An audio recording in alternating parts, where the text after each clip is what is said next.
Sino tong bata? Ubusin niyo na, paputukan.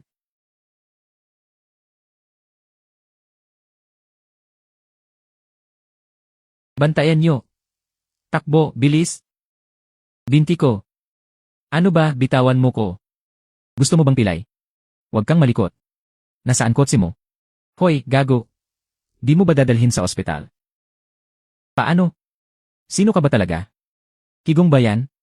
Panggamot, danyos, at yung sunog kong fried rice, 500 lahat. Gasyo Maya. Salamat sa pagligtas. Dahil magaling ka, tulungan mo naman lolo ko. Babayaran kita kahit magkano. Sandali, di ko paligpit paninda ko. Parang awa mo na, critical si lolo. Pag di siya nakaligtas, tapos ang su. Utang na loob, gagawin ko lahat. Sige na, di ko matiis ang umiiyak. Tara, bilisan nyo, may trabaho pa ko. Diyos ko, iligtas nyo ang tatay ko. Tito, kamusta? May dala akong doktor. Kinhan, baliw ka ba? Sino iyang pulubi? Si E.R. Smith, world-class expert yan. Ituturok niya ang bagong gin drug. Huwag mong insultuhin ang medisina. Gagaling agad ang lolo mo sa gamot na to. Ano ba? Bitawan mo ko, barbaro. Pag tinurok mo yan, 3 minuto lang patay na siya. Kahit Diyos pa, di na siya maililigtas. Kalokohan.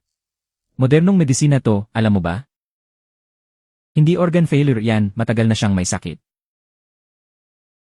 Laso na sa puso, lalo mo lang pinapalala. Pinapabilis mo lang ang kamatayan niya. Kasinungalingan.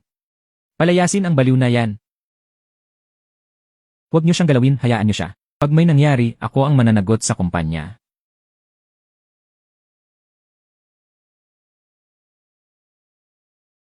Tignan mo, ipakikita ko ang tunay na medisina.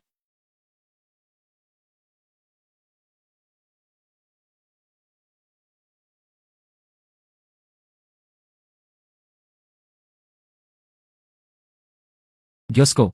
Imposible, himala to. Gising ka na. Lolo, gising ka na. Natakot ako. 9 sun needles, gamit ang key. Ikaw ba'y taga-tiyan ni Sek? Magaling ang mata mo. Tapos na, bayaran mo na ako, Su. Bayad sa gamot, pagod, at stress, 2 rin na lang. Huwag na tawaran. Kinhan, ihanda mo agad ang pinakamataas na offer. Simula ngayon, si Ilya na ang bodyguard at future husband mo. Magpakasal na kayo bukas. Ano? Lolo, papakasalan ko ang tindero. Ayoko. Pa, nabaliw ka na ba sa sakit mo? Si Kinhan ang susunod na leader ng pamilya Su. Papakasalan niya ang isang hamak na estranghero. Manahimik. Sino ko kontra? Sisibakin ko agad sa board. Desidido na to, Ilya, ikaw na bahala kay Kinhan. Naku, Kinhan, mahalagang party ito ng subgroup. Bakit mo isinama yung pulubing bodyguard mo? Anong security to? Pinapapasok kahit sino. Vice President Su, hayaan mo na para matuto naman siya. Ilye, regalo ko, 15 metro na Tang Dynasty vase.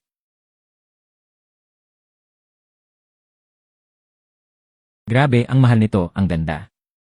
Yung glaze, tunay na Tang Dynasty. 5 metro sa Peking bago. Galing ba sa hangin pera mo, Zhao? Bastusan. Pulubi, alam mo ba to? Certified to ng experts.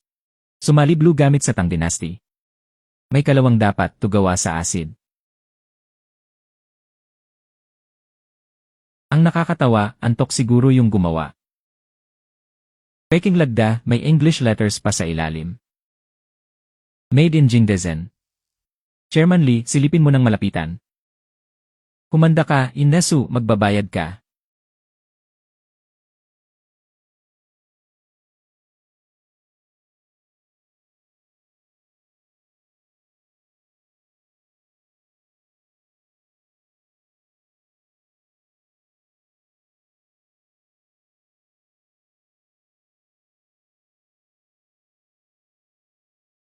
Zhao Qianlong, anong ibig mong sabihin? Ano? Dahil sa kontrata, akala mo panalo ka na? Pirmahan mo to, ibigay ang subgroup at kontrata. Pirma o mamatay kayo ngayon din. Yan ang Zhao, di ba sabi ko, galing lang sa hangin pera mo. Sayang pera mo sa mga inutil na to, malulugi ka na. Patayin niyo siya.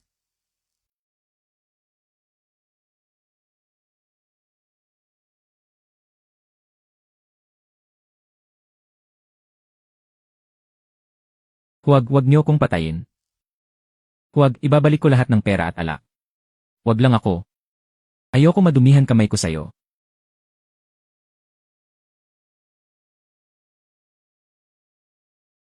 Zhao Qianlong, arestado ka sa fraud at pananakit. Tara!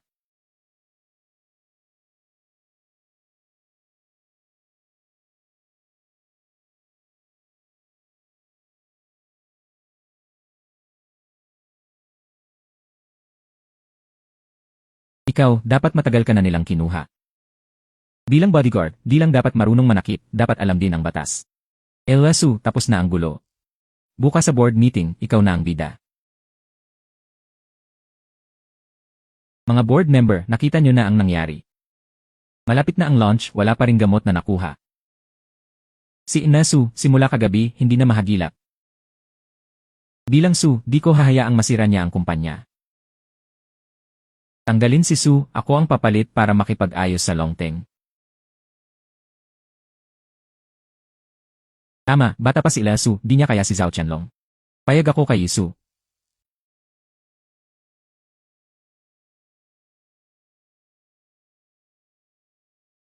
Tito, buhay pa ko, atat ka na. Gaano ka sigurado? Kinhan, ba't nandito ka? Di ba dapat? Dapat na saan?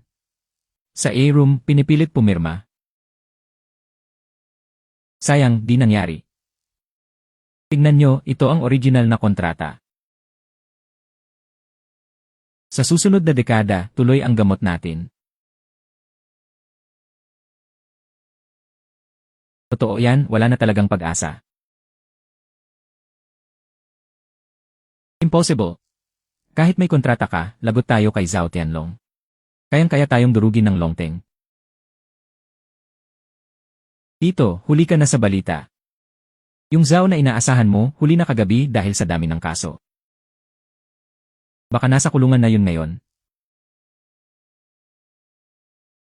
Sinungaling. Hindi siya mahuli. Nang aano lang kayo, wala kayong ebidensya. Ayaw mo pa ring sumuko, no? Sakto, mahilig akong mag-record. Huwag mo ko patayin, utos lang ni Sujiago yan. Siya nagbigay ng presyo nyo, siya rin nagpagulo sa farm. 30 metro kinita sa account niya, may records ako, lahat sa kanya.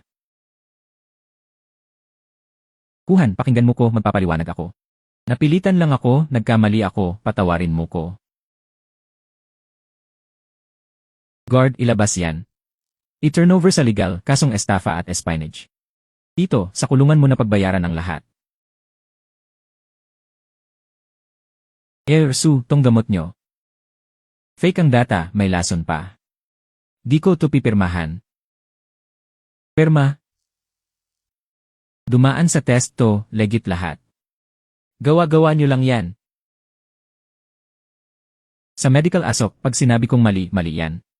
Hindi nyo mailalabas ang gamot nyo. Tama siya. Masyadong malalim ang laro rito, di nyo kaya. Kian, ikaw ang nagbayad para harangin ang permit namin. Huwag kang ganyan, business strategy to. Masyadong malaki kita ng gamot nyo, gusto ko. Pirma, bigay formula at 50% share o magdusa kayo. Kundi, isang salita ko lang, bankrupt kayo bukas.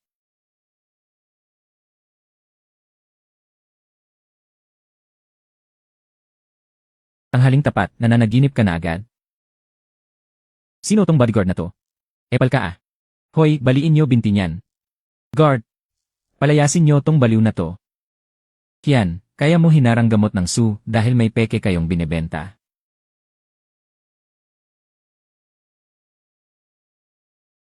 Matalas ka rin pala. Gawa yan ng mga eksperto namin sa abroad. Mas mabilis at walang side effect. Ano laban nyo? Walang side effect. Papatay kayo ng tao dahil sa bilis, sobra ang dose nyo. Delikado ang timpla nyo. Pag uminom ng tsa ang pasyente, magiging lason ang gamot. Masisira ang atay nila. Wala nang makakaligtas. Ayaw maniwala. Idilat mo mata mo.